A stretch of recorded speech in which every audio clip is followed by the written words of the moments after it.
All right, hello everybody. It is Anthony Stewart, Food for Thought. It's been a while, about a month and maybe a couple days since my last video, and we are trying to learn how to question everything and take our health in our own hands. Obviously, doing the best we can with what we got, and maybe I can contribute or influence you into asking some questions of your own and figuring out some stuff on your own. This channel is based on my experiences and my opinions. I'm not a doctor. I don't prescribe anything. I don't expect you to follow it.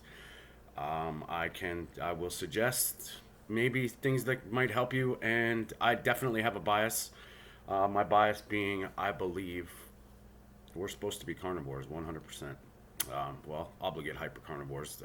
That would be 70% of our total diet coming from animal foods, animals, the animal realm, flesh, fat of animals, seafood included in a minor level, but predominantly ruminant animals. And then, seasonal findings and survival instincts would check in where, there might be some odd tubers, definitely not what we're eating today. And, berries in season and fruit in season, which, might be completely different today. That is what my opinion is. Now, do I believe everybody has to be on it? That's up for debate. And, I think the further you go away from that getting your nutrition from animal flesh, fat, I think the worse off you're going to be. Now, can we tolerate things? Yes, of course. I believe, we survive. The human body is very good at adapting, surviving, but is it optimal? Probably not. Anyway, I'm sorry, guys. I got to tell everybody first and foremost, it's been a while since I made a video. The reason being, I'm getting confused. I'm instead of just forcing out these videos and trying to make content, I've been trying to, take my side and my opinions seriously, and sort of when things pop up, I will comment on them or make a video about it. And it's been tough. I mean, if you're a subscriber to this channel, I'm studying to be a holistic nutritionist, and I'm struggling very hard with it, because not that it's hard, just because I don't agree with a lot of what they're saying. I do not believe there is just a blanket statement for everybody. I mean, well, yeah, I do. Obviously, I just said it. But they are so far removed and contradictive and hypocritical in the textbooks and their teachings. And you don't know if you're coming this way or that way. And I find it very frustrating, because my idea and my goal and my newfound mission is to help people come out, to break through the clouds, find their own way of feeling better. And it's my belief that if you're feeling great every day, that's a pretty good indication that you're doing great and you're doing well. If you're not, you got to start asking questions. And I do not believe any financially based agenda is in our best interests, has our health in mind. And we can get into this and we can get into that, and we will, because that's what this channel is all about. But today, I wanted to talk a bit about the global situation that's not a war. Yes, I'm going to try not to mention a lot of labels, because of obviously there's algorithms that are out to cut us off. And this is my anecdotal, personal experience. Partly reason why I wasn't making videos is I got it. Yes, I did. It was this video right here is going to be about my experience and my opinions and my thoughts. They are mine. I'm not recommending anything. I'm just going to throw out my observations and say how it goes, okay?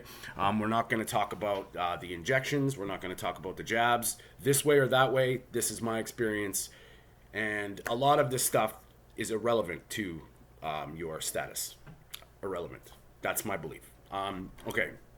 So, yes, it is real.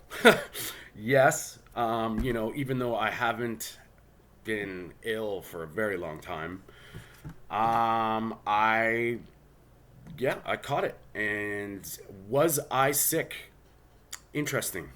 The first day that actually showed symptoms, I went to bed, had a slight tickle in my throat.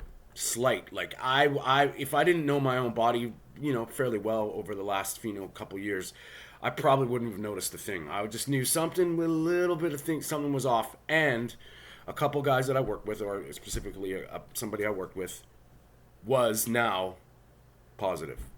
I was with that person for days before. So where we got it, I was been on the ferry, no masks, a lot of people, and I'm not gonna lie, it's some really unhealthy people, and it's just it's an oxygen factory, and it's a super spreader situation where all these people from all walks of life come onto this boat, and they must get out of their cars and go upstairs. So not a lot of people outside, everybody's in there, masks or no masks, there is air flowing everywhere. So when you go and get a coffee or you go get food, you take your mask off. What's the point? We don't know how the air circulates in those boats.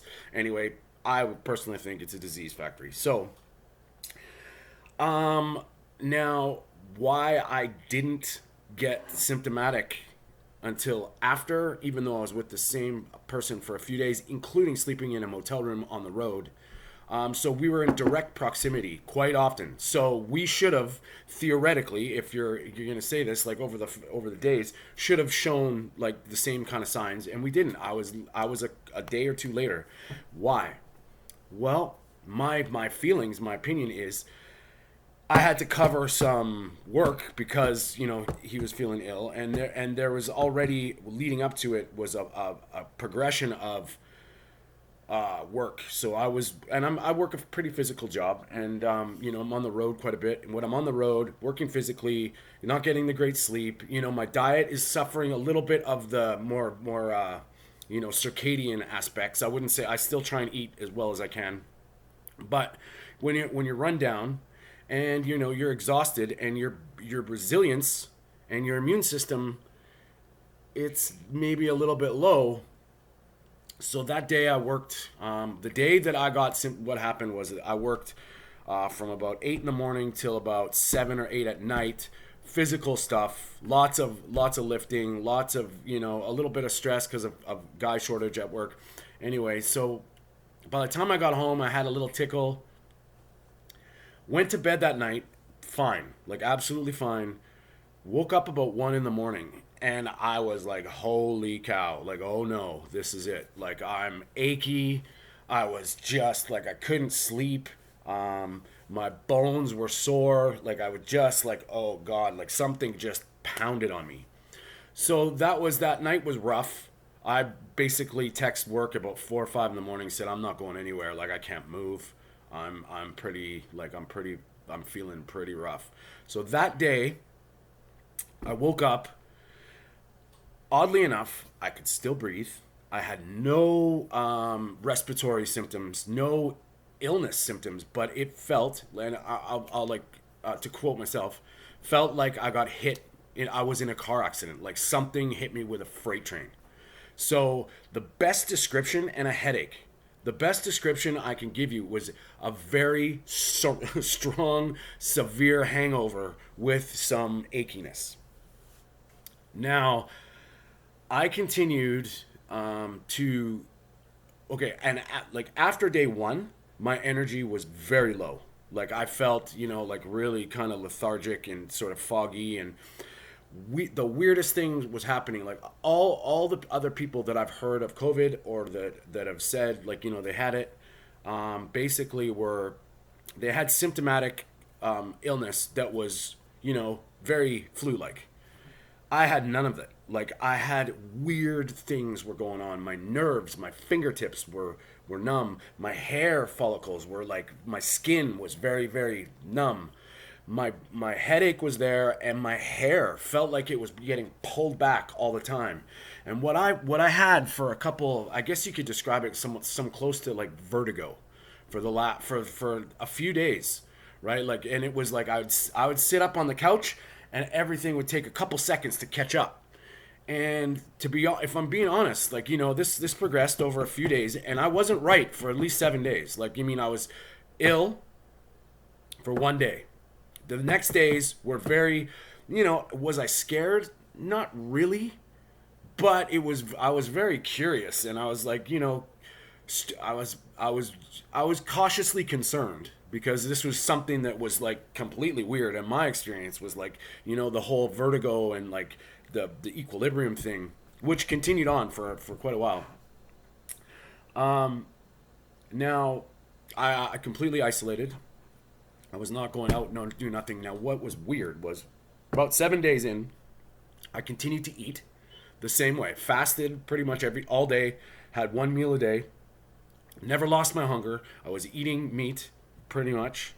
I upped just to be on the safe side, I upped vitamin D, upped zinc, minerals, stayed hydrated, lots of bone broth, and never felt like I couldn't eat. Never.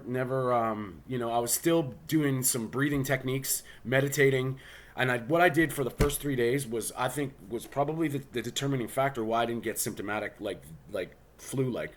Was I would take a hot shower for 5 minutes, as hot as I could handle it, and then blast it cold for a minute, so I could still do that. So I did that 3 times. And then I would, just do my normal routine, except for I had really, really low energy. So my energy was progressively getting better, but then, I guess, this is interesting. On day 7 or 8, now, from what I heard, people couldn't smell or taste. I could taste everything. I could smell fine, no problem. I was getting so bored, I decided to skip the dish and went to some butter chicken and rice and naan bread, knowing I'm that I shouldn't have done it, but I did it. And funny enough, the next day I wake up, couldn't taste a thing, couldn't smell a thing, felt a little bit of congestion in my lungs, and all of a sudden I'm symptomatic. One day of eating carbohydrates with naan bread and rice, and I loved it, you guys. Like, don't get me wrong, I needed something different just to shake the tree up from my monotonous diet habit. And it got to me for sure, and it wasn't craving anything. I just wanted something different. And the next day, that's when it happened. One day later, I couldn't taste, I couldn't smell, and it only lasted for one day.